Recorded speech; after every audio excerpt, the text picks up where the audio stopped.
Hey, good evening, everyone. I just see a few people still rolling in, so I'll just give a couple seconds.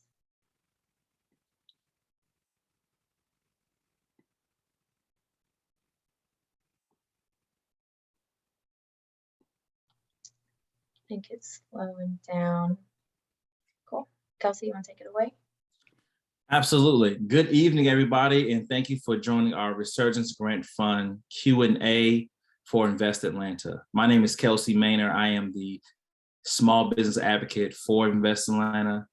And this evening, we want to make sure that we opened up the opportunity for anybody to have any questions, to have those questions answered as it pertains to the Resurgence Grant.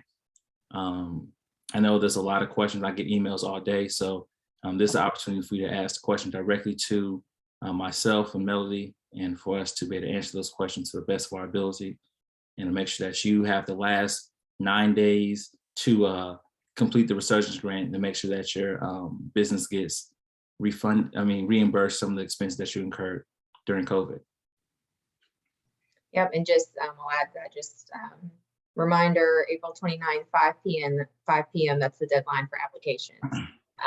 So this is kind of last call, last minute questions. We're here to help. So right, you can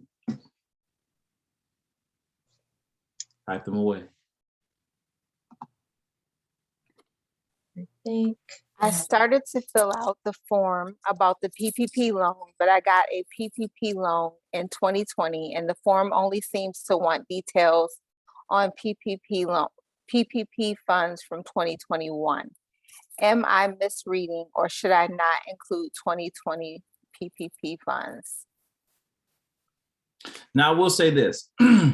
It does ask for 2021, but if you had funds that rolled over into 2021 that you still use to pay for things for your business that come into the March 3rd of 2021 until now's time period, then I would include that into your form.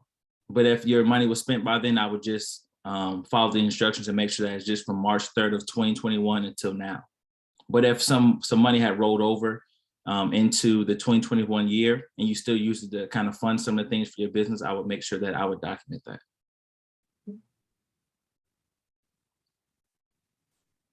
How do we request a letter of good standing from the city of Atlanta?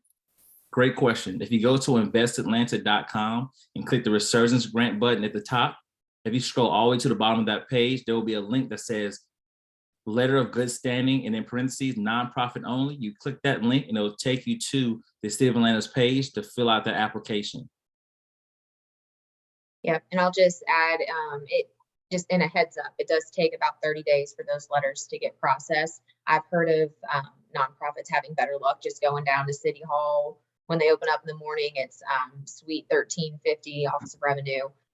Bring your IRS determination letter with you and a government issued ID, and you may have better luck going in versus online. You can still get it online. It's just the processing time is a little bit longer. That is true.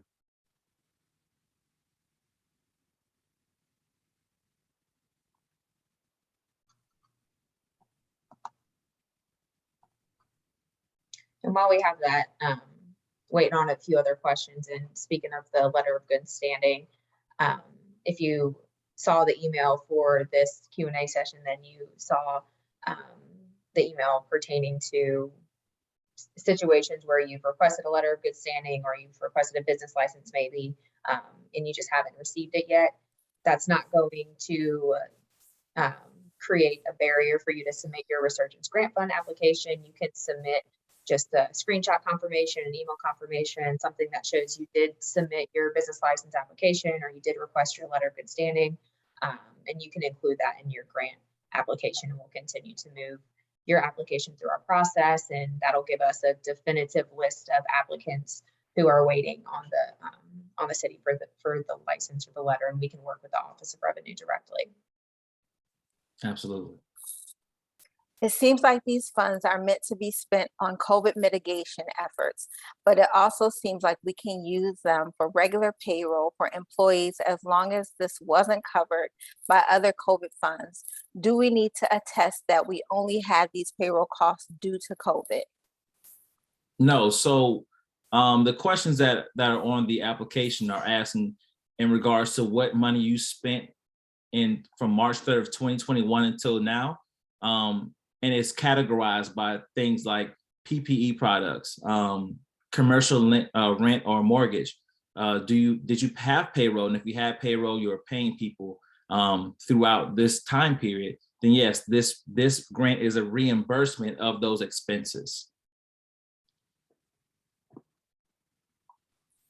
If your business does not have any employees, what should you upload in that section? Yeah, so if you don't have any employees in that section, you can technically put a piece of paper together and say, hey, my business doesn't have any employees. It's a sole proprietor. I'm the only employee. Make sure you have your business name on it, sign and date it. You can submit that document.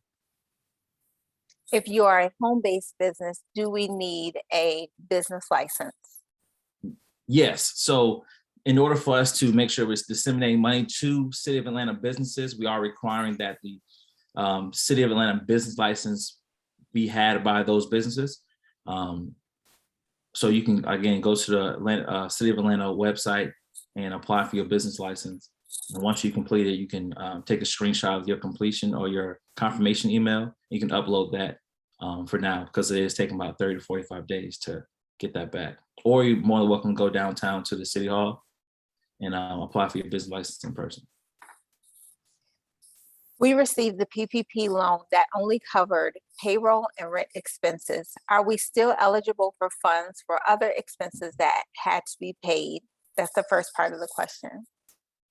Yes. So with the document that says the duplication of benefits document, is going to ask you what money you received, whether it's PPP, whether it's SBA loans, EIDL, is going to ask you how much you received, how much you spent, and what you spent it on. And what we want to make sure is that the money that you're asking for reimbursement for from this grant wasn't also covered by one of those funding opportunities. So if you have other expenses that were not covered, you want to make sure you submit those. The second part of their question is, are we only eligible for payments during the time we were closed, or can we include payments after the closure? I would include payments in the time frame from March 3rd of 2021 until now. And that's the time frame that we're basing it on. So whatever expenses that you paid for in that time period is what we're looking for. If you are a home-based business, do you get your money back for rent? Unfortunately, home-based businesses that are using their residents, we cannot pay your mortgage or your rent for your house. If you had a commercial office that was not also your home, then yes, but unfortunately, this grant can't cover your home rent. I was previously told that startup businesses were valid for this grant for purchasing equipment. However, it seems that it is only for people who have previously incurred costs. Are businesses that are looking to make upcoming purchases valid? So startup companies are able to partake in this grant opportunity if they had expenses that they incurred as a business from March 3rd of 2021 until now. But this, again, is a reimbursable grant. So this grant is reimbursing you for expenses that you incurred during that time period. So if you're a startup business that hasn't had any expenses, then unfortunately, this won't be the grant that will help you. We are trying to support those businesses that were open and providing service for the City of Atlanta during COVID. And so this grant is to assist with that. My business property is zoned live work. The lease is written up as a residential lease. However, I, the owner, do not live at the business. Will I be able to explain that my business occupies 100% of the space? That's an interesting question. So if the lease that you have for your business space is the lease that you have, then I would submit that. I would just probably keep in mind that our application processors might reach out to you for just some additional clarity, or our receipt committee might reach out for additional clarity. So it might be good to just write a letter explaining that. And again, they just might reach out, and I don't know if maybe you could reach out to the landlord, maybe that's something they could verify for you. I mean, obviously, if you're not living there and it's just your business address, then that's your commercial space. And so just whatever documents you have on hand, just keep in mind, we might reach out for additional clarity. Can answer. Okay, can you repeat where they can request a letter of good standing? Yes, you go to investatlanta.com. You want to click Resurgence Grant. There's a pop-up for it on the website, Resurgence Grant. And when you scroll down to the bottom of that page, there's a list of documents that are required. The last document on there is the letter of good standing for nonprofits only. You can actually click that link and it takes you right to the application. Or you can go into City Hall and do it in person, as long as you have your IRS 501c3 documentation and a valid ID. If you are a clothing brand, what category would inventory fall under when providing receipts? Inventory would not fall under the Resurgence Grants reimbursable opportunity. It would, rent would, payroll would, there's PPE products would, any equipment that you purchase. If you were, say, a printing press and you were pressing shirts, I mean, you were renting equipment or you purchase equipment, that would, but inventory is not. If you had a commercial business but couldn't continue to pay after 12/31 and now I'm home-based business, can I use that? So if you have commercial rent payments, commercial rent costs incurred from March 3rd, 2021 through December 31st, 2021, we can cover that. But as soon as you then moved your business to a home-based business, we unfortunately can't cover those rent payments. I'm assuming this question is referring to rent payments. Yes. So yeah, so we could cover the time that you were at that space as long as it's in the eligible time period. Okay, when you say March 31st, 2021 to now, is that today or the final date of the application window, April 29th? That's the final date. When you submit. Sorry, go ahead, Kelsey. No, you're saying the final date.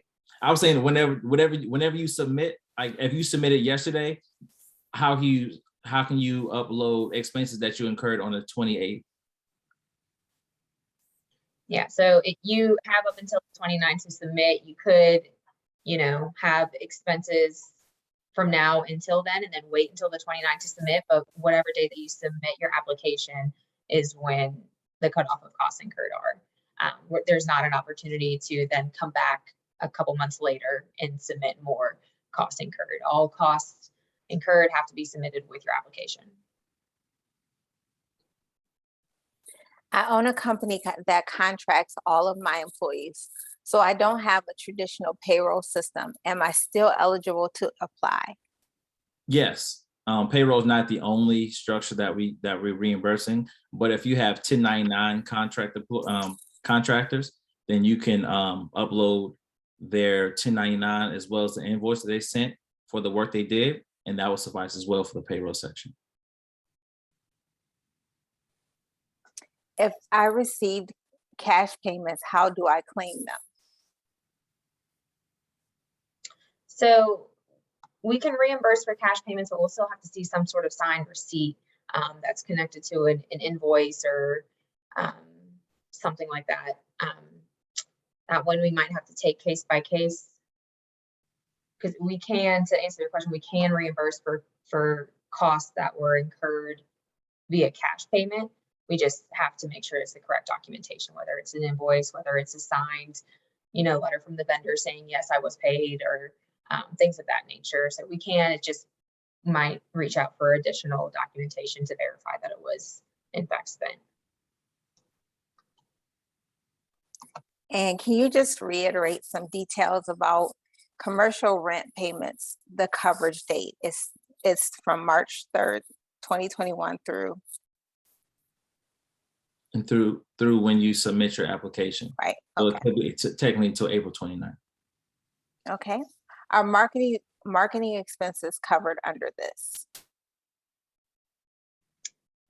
I would say potentially, depending on what they were for. There is an eligible category that says, we can cover costs for technical assistance or other services that, if you had to pivot your business model, if you had to bring your business virtual, and with that, you had to incur some marketing to let people know. So it's a little nuanced, but if you can tie it to COVID, if you can say it was necessary for your business to remain open during COVID, and that was a cost you had to incur, then I would probably put it underneath that technical assistance and other services category. Correct. If we use contractors, do we indicate them as employees on the application? Yes, you can include those contractors as your employees on the application. The question that asks how many applications, it's really just for the question asks how many employees is really just for reporting purposes and making sure that we can verify that it's less than 250. The vast majority of our applicants are nowhere near that number, but we do have to ask the question and have that verification just to stay compliant, because 250 employees is how we're defining a small business. So we do have to have the documentation. If you are a sole proprietor based LLC without payroll, how would you claim the monies paid to self as the owner? If you were paying yourself, you would just want to make sure as you show that money was coming out of your business account and being paid to yourself. Yeah, so you can submit owner's draws, confirmation of bank transfers or fund transfers. I mean, however you normally document that. I took a course in commercial applications of digital technology, including its use in sales, marketing, and management in order to bring my business virtual to adapt to COVID. Is that expense eligible? Yes, it is. And on the section E and F in the application, you'll see towards the bottom, it'll say technical assistance and things that along that line that you can include that into as part of your business expense.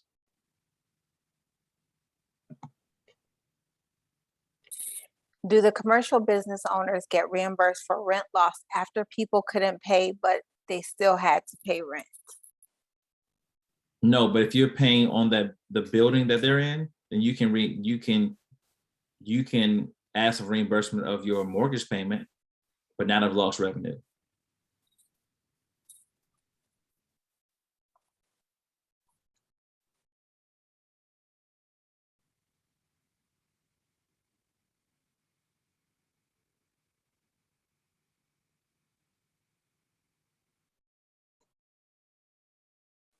Melody, I have a question. Sure. So I've been getting phone calls about the employment section, right? So I had 8 employees. When it's asked for how many employees I had by 12/31/2021, had 8 employees. But going into the new year, I lost 2 employees and hired 2 more. So technically, I still only had 8 employees total throughout the time period that the time period that this grant covers. But on my ledger, it shows 10. Mm-hmm. So should I put 10 on that question? That question, or should I put 8? No, you should put 8. It asks, I believe the question asks for employees as of December 31st, 2021. That's what we're looking for. That's what is written into our grant fund guidelines to ensure at that date your business had less than 250 employees. So if you had 8 employees at December 31st, 2021, then you would put 8 in that question.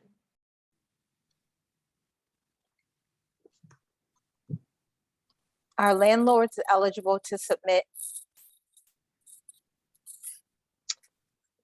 If they're a registered business, if they have a business license and are registered on Secretary of State, and that's their small business, then yeah, as long as you can provide all the necessary and required documentation, then sure.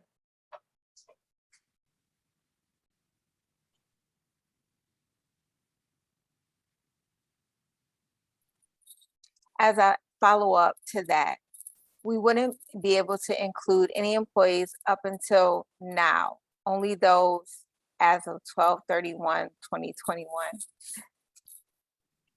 Let me clarify that. So the question on the application that's asking for number of employees is for us to verify that your business is in fact small by definition by having less than 250. We can cover those payroll expenses though. If you had, if you have a few more employees and after December 31st, 2021, we can cover that. The question in the application is just for that number of employees verification, but the payroll, whatever employees you have, whatever contract employees you have for the allowed time period, we can cover. What are the qualifications for restaurants and bars? The same qualifications apply for all businesses. You need to have your business license, up to 2022 business license, be up to date and good standing with the Secretary of State. And then the other, like I said, the criteria for what you'll be able to get reimbursed for is the same. If your business is paying rent for the location you're in, if you have payroll, if you had to buy masks and gloves and hand sanitizer, if you have professional cleaning come and fog your building to sanitize that, and the list goes on, equipment, all that's categorized in the section E of the application, whatever areas that your business incurred expenses in the time period that we're talking March 3rd of 2021 until now, then you're eligible.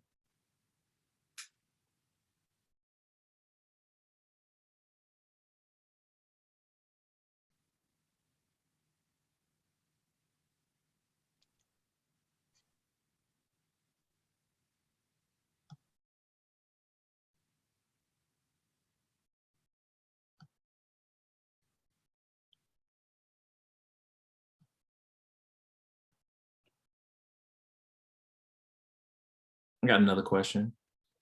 So Melly, we have a restaurant, and the restaurant during COVID, we couldn't have people inside the restaurant, so we bought a trailer and we served food on the outside. Can that trailer that we bought in 2021 be claimed as an expense? Yeah, definitely. I think that would probably be considered an implementation of prevention or mitigation tactic, or something of that nature. You had to pivot what your business model was to something else so that you can stay operating during COVID. Similarly, if you have a space and you had to reconfigure, you had to restructure how your space was inside to adhere to social distancing, things that were just necessary for your business to stay open. Yeah, we can definitely cover that.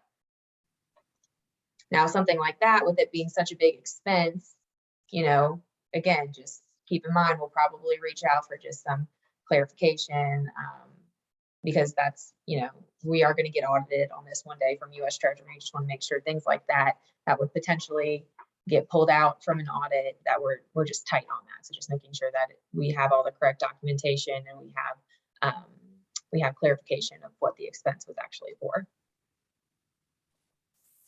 What if a contractor passed away after he finished a job, but it was paid? Is it still able to be reimbursed? Yes, as long as you have an invoice and the proof of payment that you paid the person. If the unfortunate for the passing of that person, but the business expense is still the business expense.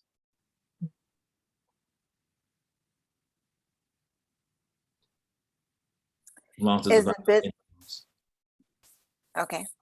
Is the business license different from registering the business with the Secretary of State? Yes, the business license is with the City of Atlanta.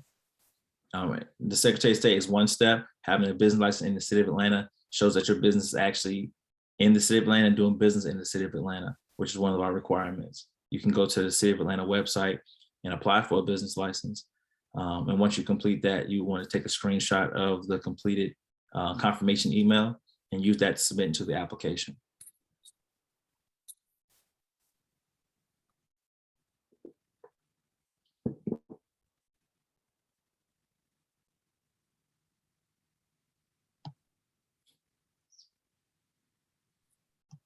Would pay to self be claimed under payroll or other costs or other operating costs if not done through a formal payroll done via bank transfer?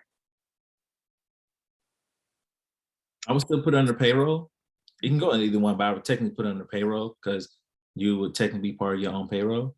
Just make sure that you're documenting that is coming out of your business bank account, and however you do the bank ledgers or how you show your bank transfers to yourself. Would the 1099 contractors be claimed under the cost to retain employees or other operating costs? You could put those under payroll. I would, if you're paying, your staff, paying your contractors, I would put that under payroll. I wouldn't, don't stress too much over the categories. They're really there just to kind of help you and us organize where these funds are really going to, so we can report out and say, hey, this is where businesses really needed help with the most. This is where these funds were able to go towards. So that's really what it is. It doesn't have to be an exact fit. I would just put it wherever you think it fits most. It's just for reporting purposes. Are we able to be reimbursed for rent costs if our company works out of our home? Now, if this is the home that you live in, no, the grant is not, won't be able to reimburse you for rent or mortgage of your home that you're currently living in. But if this is a residence that you purchased for the business, then there may be a fine line that we can walk to document that. But if is this house that you're living in and you're working out of, no, we can't pay your rent or mortgage. If you had multiple businesses but only one got PPP okay, hold on. If you had multiple businesses but only received PPP for one, do you have to include that business if it's not what you're getting the grant for? The only the businesses that you're applying for with the grant that you're applying with the business, how am I going to put this? If your business that you're applying for the grant for did not receive PPP, then you don't have to, there's no reason to show it. But if you're applying all your businesses, then whichever businesses did receive the PPP would need to be documented via the duplication of benefits documentation. Can you apply as a sole proprietor if you have a business license with the City of Atlanta, but you're not registered with the Secretary of State?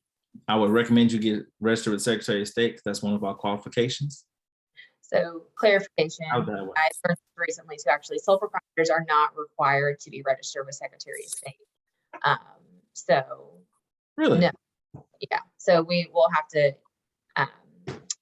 there's on the certificate designating authorized grantee representative form, there are a few boxes where you check what structure your business is. Sole proprietor is one. So if we see that you've selected that option, you also selected on your W-9, then we know you're not required to be registered with Secretary of State, but you do have to have your business license.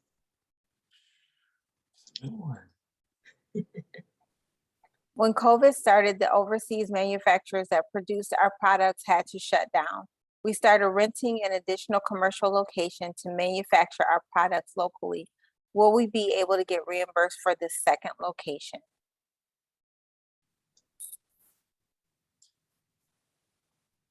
Yes.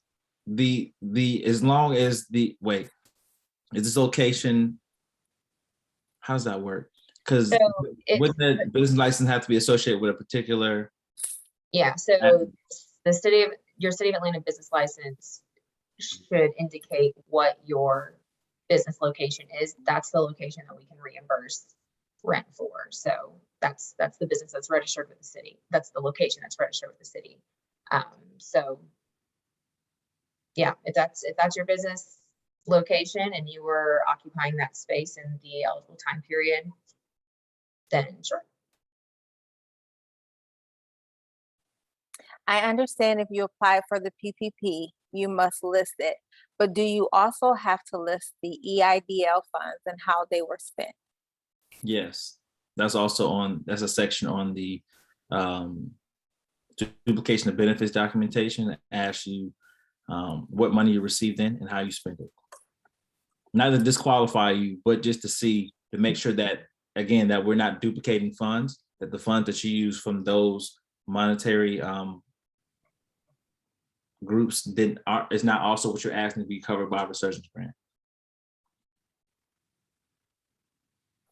If you have more than one business, do you have to do 2 separate applications?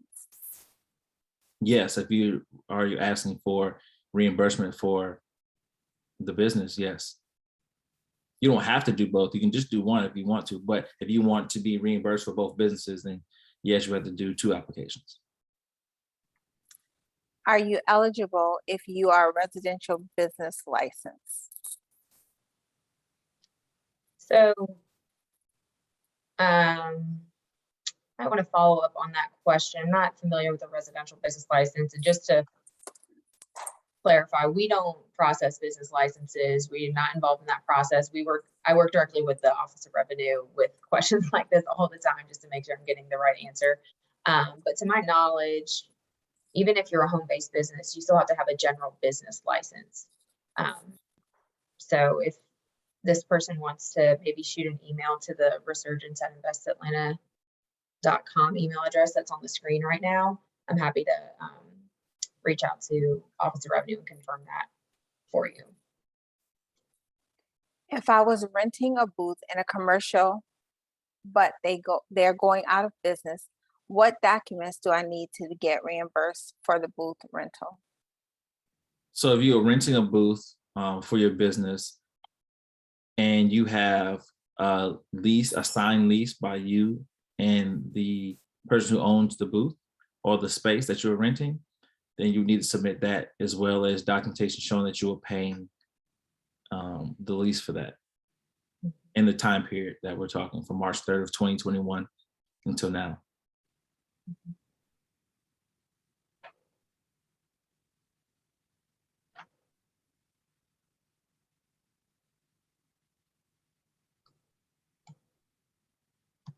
This is fun, guys. Come on, keep the questions coming. There's always new questions every day. Yeah. I'm like, oh man, got me on that one. That was good. So probably doesn't need the register with the Secretary of State. That was a good one. We received our first round of PPP funds in 2020. Do I need to include this on my application? Now the question on the application asks about 2021. However, if funds that you got from the PPP in 2020 rolled over into 2021, into the time period that we're asking for documentation for, March 3rd of 2021 until now, if you use some funds to still pay in those months, yes, I would disclose that, because again, we want to make sure that we're not duplicating funds.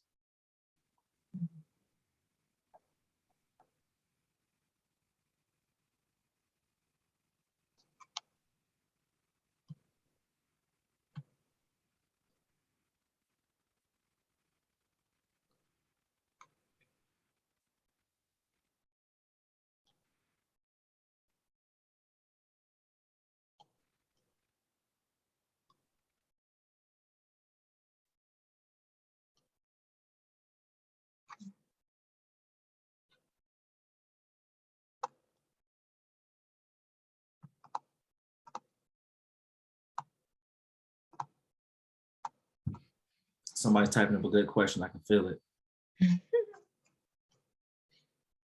One question that I'm getting a lot is just on timing and when we're planning on dispersing funds, which I think is a great question, and unfortunately just doesn't have a super clear answer, because it really just truly depends on the amount of applications that we receive, right? So we're reviewing each application for eligibility. If an application was submitted by April 29th and our application processors are reviewing it and they notice a document's missing or something's wrong or they need clarification, they'll reach out to the applicant directly. So it just takes a bit of time to make sure that everyone who submitted an application has a complete application that we can fairly review. And so once we have reviewed all submitted applications for eligibility, they'll get scored to determine grant awards. So I would say within 6 months of the application period closing is when we're shooting to disperse funds, but unfortunately just don't have a exact target date for you. But that is one question that I'm getting a lot of, and that's how we're addressing it. I am a minority. Should I get it certified as a minority-owned business with MARTA or GDOT in order to help my chances to get approved for the grant? Not for the grant, but if you want to do that just for your business sake, yeah, but it won't change anything as far as what your expenses were for your business last year, but it wouldn't hurt Yeah, so for your business. we do factor in a little bit on our scoring matrix if you have those certifications. So if you would like to go through that certification process, it may help. It's a small piece of the scoring matrix. I don't know how much it would help, but it may. That would be a business decision. Mhm. I could no longer afford the booth rent, so I became a mobile stylist, traveling to people's homes. How can I factor in the gas? Can I use bank statements? So unfortunately, I don't think that we would be able to reimburse those gas payments. If you have other, I mean, I don't want to say that for sure, because I mean, a receipt committee is going to review each expense that you submit. So if you think that it was necessary due to COVID, go ahead and submit it. For something like that, though, it might be tough The because question will come up is the car registered under the business or your personal? Because then it'd be a tax thing. But again, if you feel like you spend a lot of money on gas and you have the documentation and receipts for it. Yeah, that's the thing though. Right. This might be tough because we do have to see an itemized receipt. So we can't just see a copy of your bank statement and you highlight it and say this was for gas. That's not, unfortunately, just not enough. It's not going to cut our auditing controls. So if you have receipts, then that's what we would have to see. Can you share the other components of the scoring matrix? Sure. So it factors in, some different geographic factors, some that are priorities of the American Rescue Plan Act, which is where this funding is coming from, federal funding. Treasury's designated certain census tracts to be qualified census tracts, which are essentially low to moderate income, historically disinvested areas. So we factor that in. We factor in if the different minority certifications. We factor in different, priority areas for the city, historically disinvested MPUs. And we really take a look at how much previous COVID relief funding the business has received. So if a business received $500,000 previously of COVID relief funding, whereas another business only received $10,000, like we want to make sure that we're granting funds to businesses who really need the most help. We do factor in pretty heavily on the two narrative questions that are included in the application. The first is asking, how has COVID impacted your business? It's a very broad question, but we're just wanting you to provide us with a clear picture of how your business got hit by COVID. And then the second question asks, okay, so what are your plans to adapt to this new environment to keep your business operating and functioning during COVID?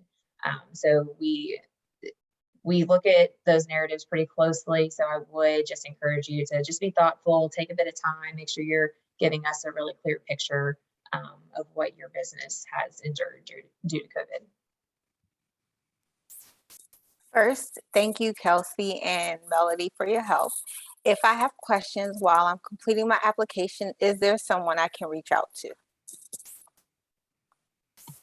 Absolutely.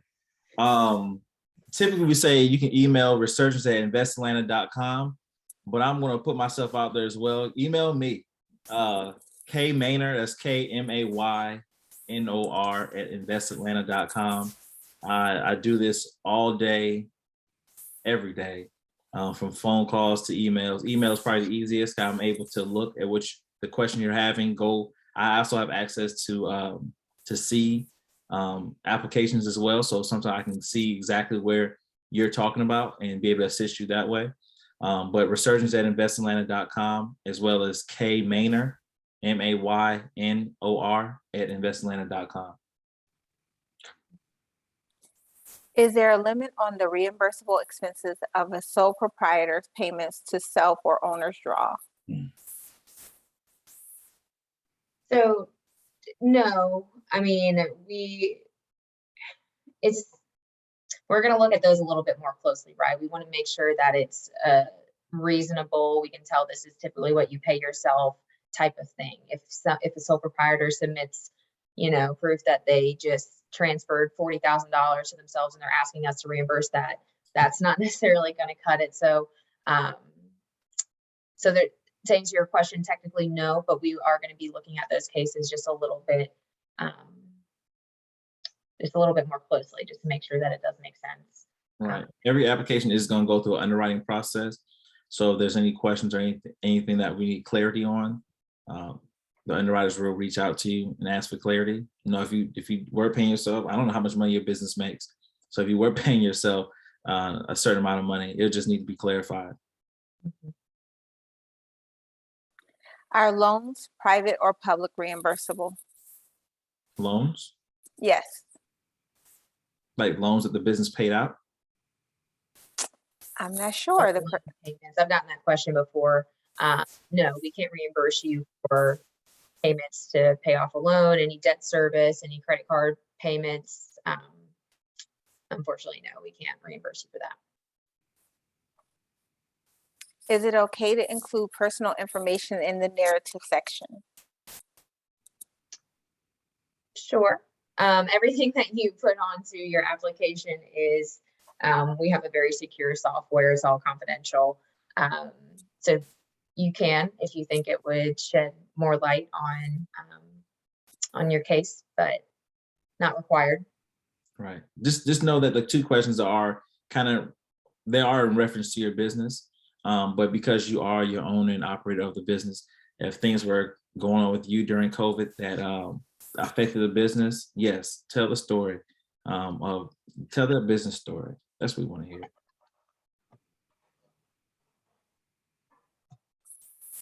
Can bank statements be used to show how funds were used?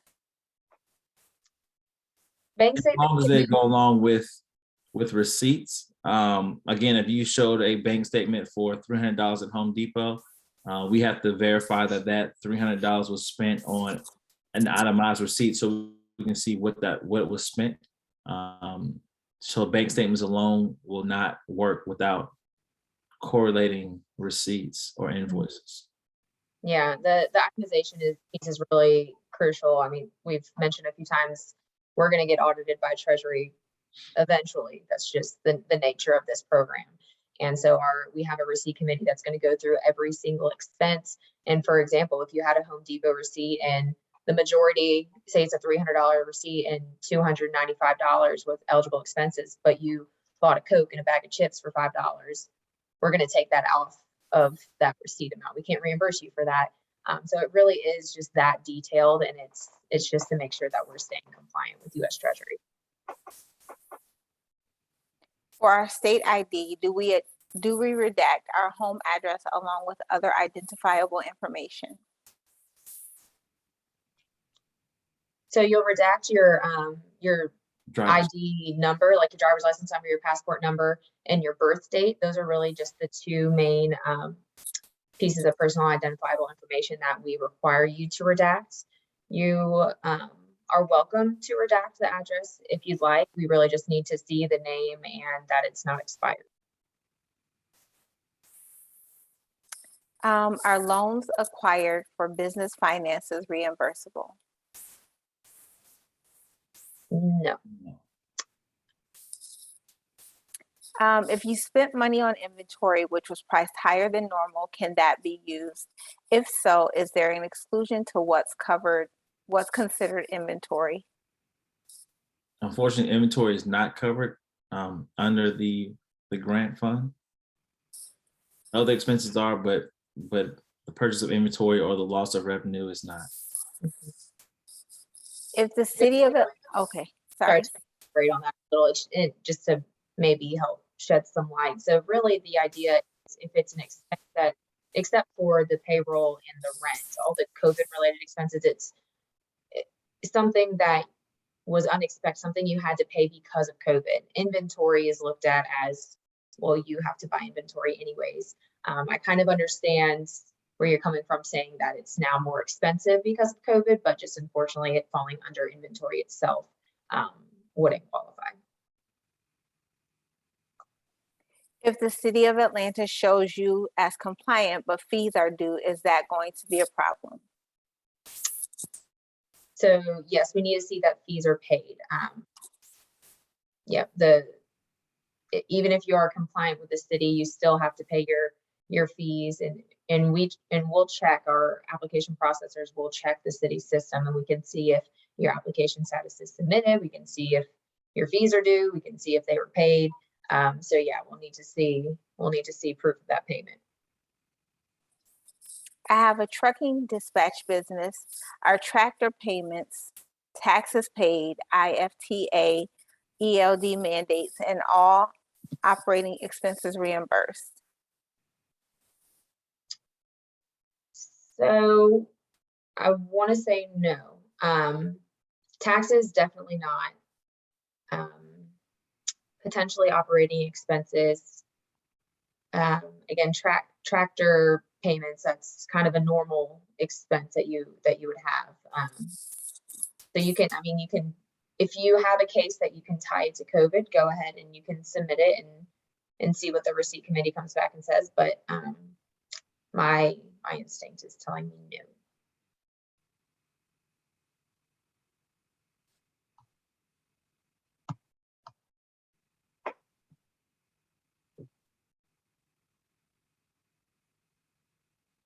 That's a tough one. I get that question a lot about the in the transportation industry.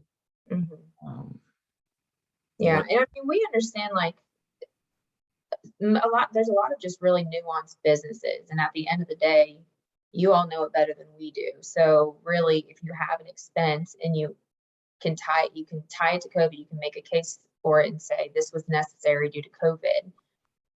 Go ahead. Try, go ahead and submit it, maybe provide a letter explaining, and just keep in mind our processors will probably reach out just for some clarification, but. Correct. Yeah. What costs can be reimbursed for a trucking dispatch company? Obviously, COVID did affect this industry. Yeah, so there is a list of eligible expenses on our website.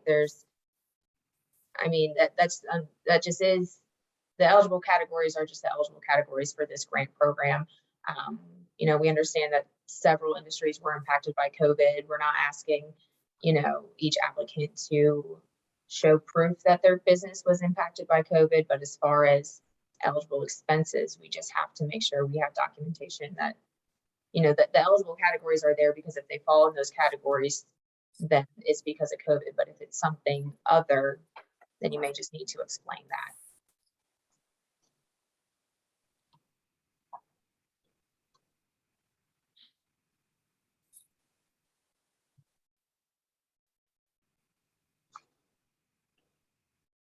Good question, though.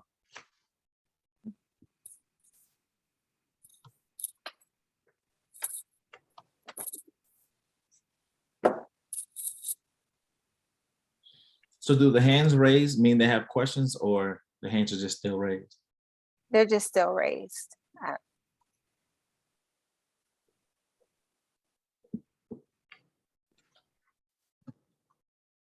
Just curious.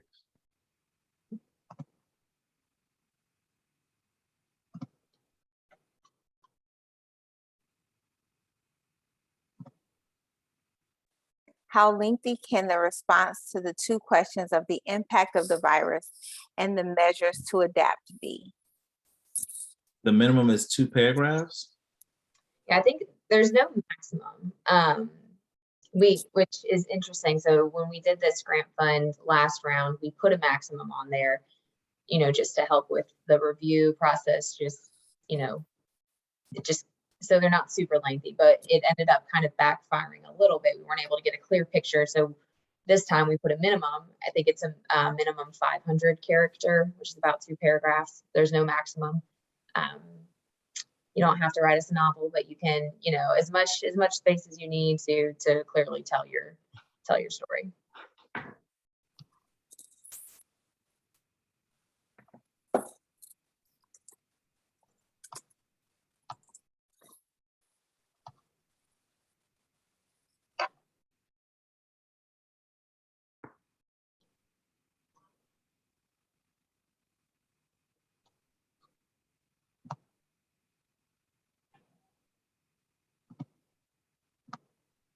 Couple more questions. I feel it.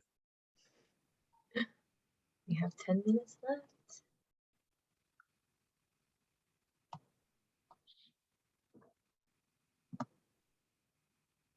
Trying to think of some questions I get asked.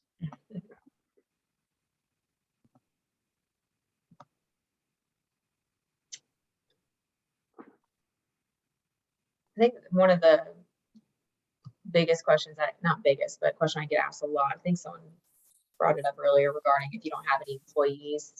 Yeah.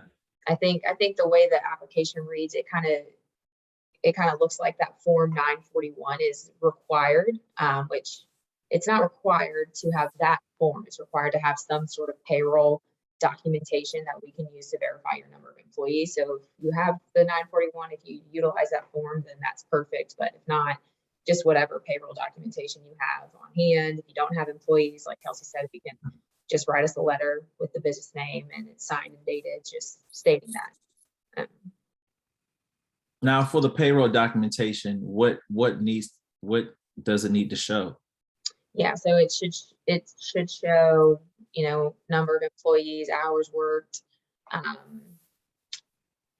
dates, times, just whatever typical payroll journal, if you utilize a payroll journal system, whatever those journals typically say. If there's any social security numbers on there, definitely redact those. We don't want that information in our system, but you can keep the employee names. This is a two-part question. Mm-hmm. Payments made to the owner from the business checking account for payroll can this be reimbursed? Yes. Okay, and we have receipts from business checking accounts showing to the owner payments were made to the owner's credit card or cash withdrawal.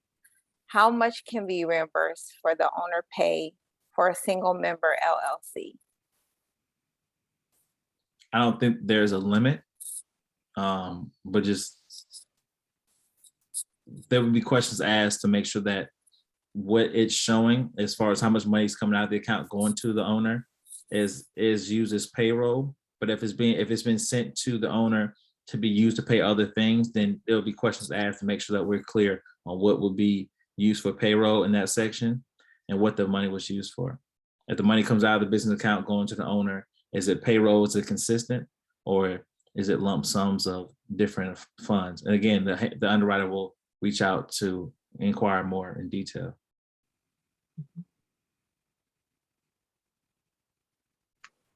Can we submit copies of checks for proof of payroll and marketing as documentation? Yeah, you can. They'll have to be canceled checks. And again, tying it to an invoice. So if it's proof of payroll, seeing the timesheets, if you're paying your employees, will want to see that the checks tie out to what their payroll amount is. Again, making sure it's canceled checks. And then same thing with marketing, if that's going into your technical assistance services category, just tying it to the invoice so that we can verify the amount of the check and make sure that it's a canceled check. How do we show documentation of owner's draws? Are bank statements okay? Yes. Yeah, you can show bank statement. It's however you can show that funds left the business account and went to the personal account.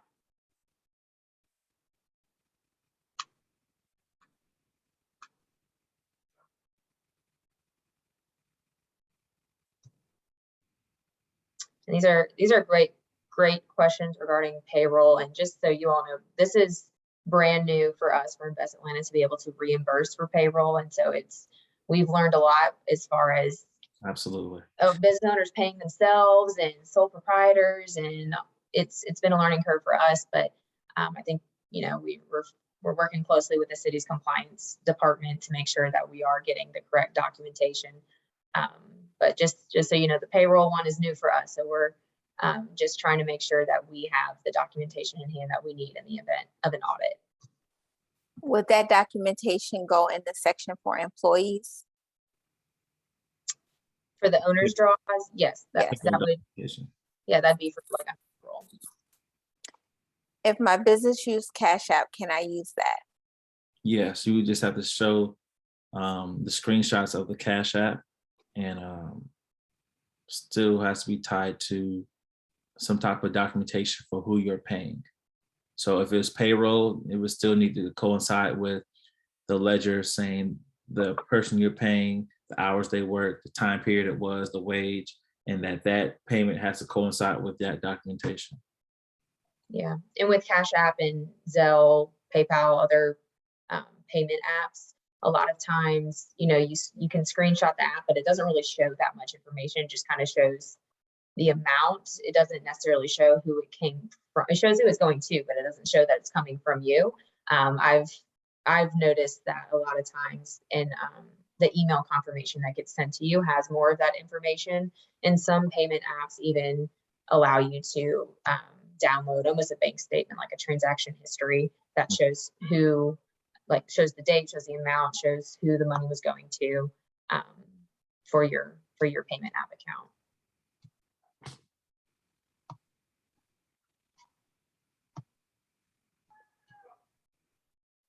We still have a few more minutes if anyone has any lingering questions.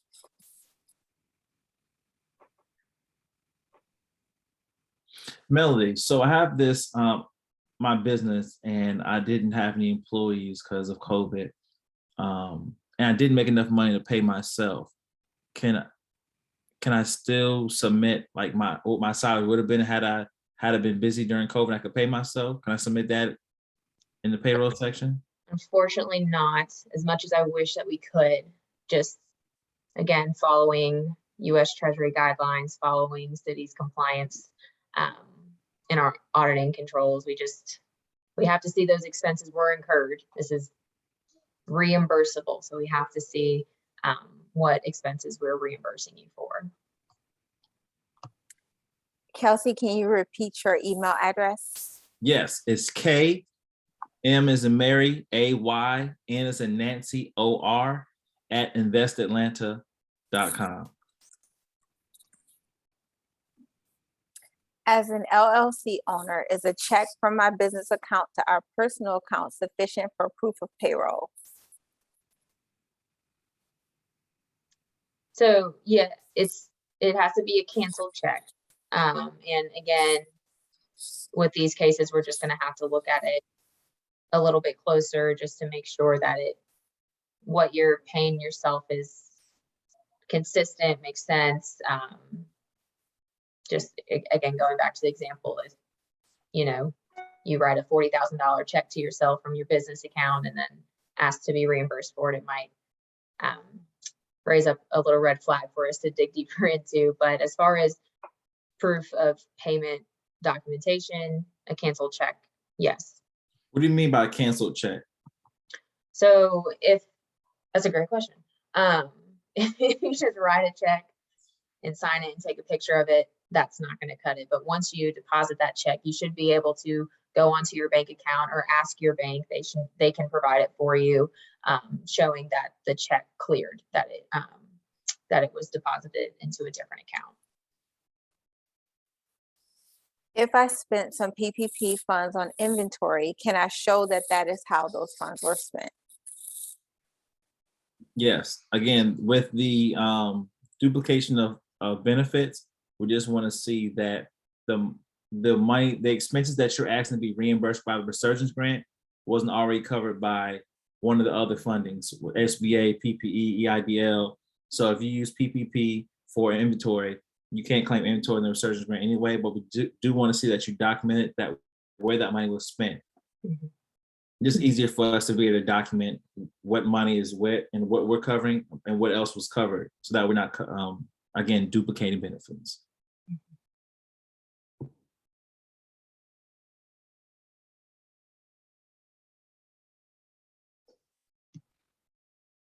I have an event planning business. What expenses are reimbursable for this type of business besides payment to the owner?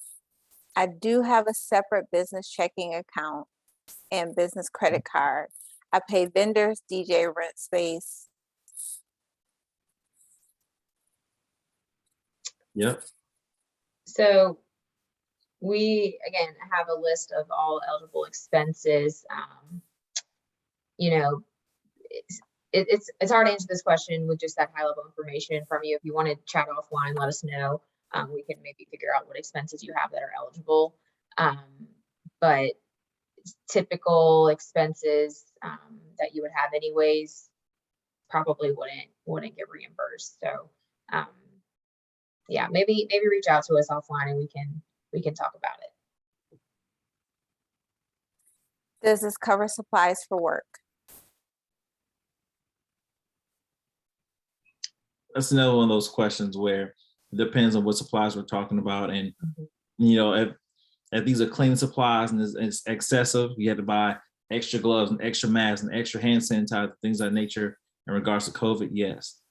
But if you're talking about coffee mugs, I don't know. But I can't say no. It'd just be something we have to talk about in a little more depth. What can I submit as evidence of tuition paid for taking a course to digitally transform my business to adapt to COVID? The receipt from the course, I guess if you paid for that course, show that there should have been a confirmation email saying you paid for it, as well as on your bank statement from the business, showing that the money came out of your business account for that. Yep. Great question.